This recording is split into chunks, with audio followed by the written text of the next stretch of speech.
Well, Burger King is expanding its fast food kingdom. The US-based restaurant chain has officially announced that it is merging with Canada-based, valued at about $11 billion, and will create the world's third largest fast food company. The new global company will be headquartered in Canada. That's causing some controversy. For more on the deal, we're joined by CCTV's Karina Huber. Karina, really big news in the M&A space. Now, this deal is valued at $11 billion. That's a 57% premium to the one-month trailing share price of Tim Hortons.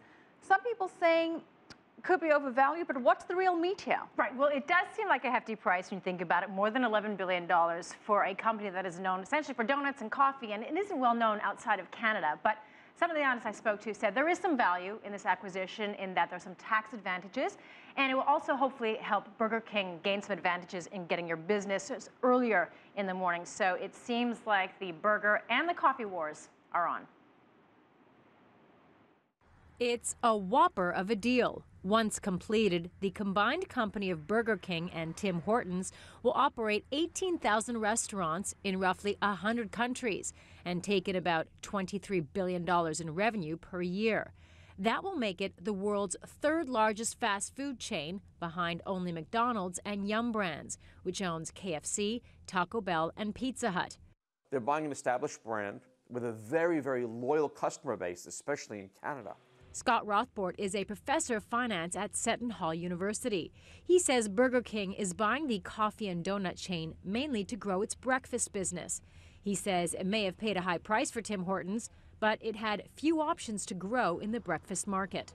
For Burger King to have to invest in a new startup and invest in the real estate that's necessary to launch something, it would also be very expensive. Part of what makes the deal palatable to investors, he says, are tax benefits. Burger King will move its headquarters to Canada, which has a lower corporate tax rate than the U.S.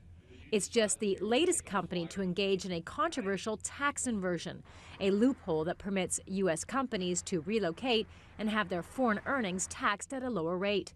The news set off a firestorm on U.S. social media, with consumers calling for the boycott of Burger King. Famed investor Warren Buffett is also a part of the deal. He is reportedly financing about 25% of it and getting preferred stock in exchange. Now, Warren Buffett's affiliation with the Burger King deal puts the White House in a bit of a tricky spot.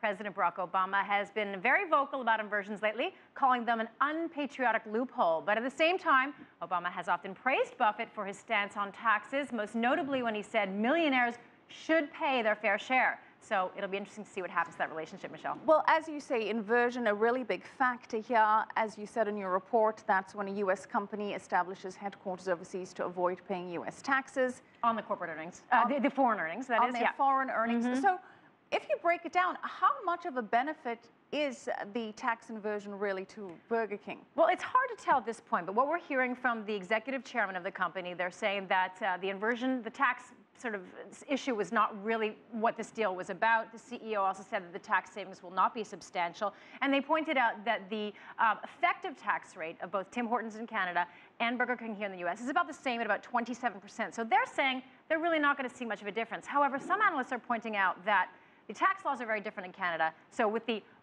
earnings that are done outside the U.S., if they're a Canadian company, down the road, if they grow their business internationally, they might see some substantial tax savings. So we'll have to see. Now, it's interesting because in social media, we're seeing a lot of people saying if Burger King does do this, that some people will boycott them here in the U.S. as protest against the tax scheme. Yeah. But beyond the taxes, what else is so appealing or appetizing for Burger King with this particular merger? Well, for Burger King, they're having a little difficulty with their breakfast offering, especially competing with McDonald's and Wendy's. So because Tim Hortons has such a, has been in the business for so long, they can potentially learn about the morning business and grow that as well. They're saying the combined companies will have their largest market will be in Canada. So that's another reason why it's interesting to them. Now, Karina, very quickly, you're Canadian. Personally, I've never had Tim Hortons coffee.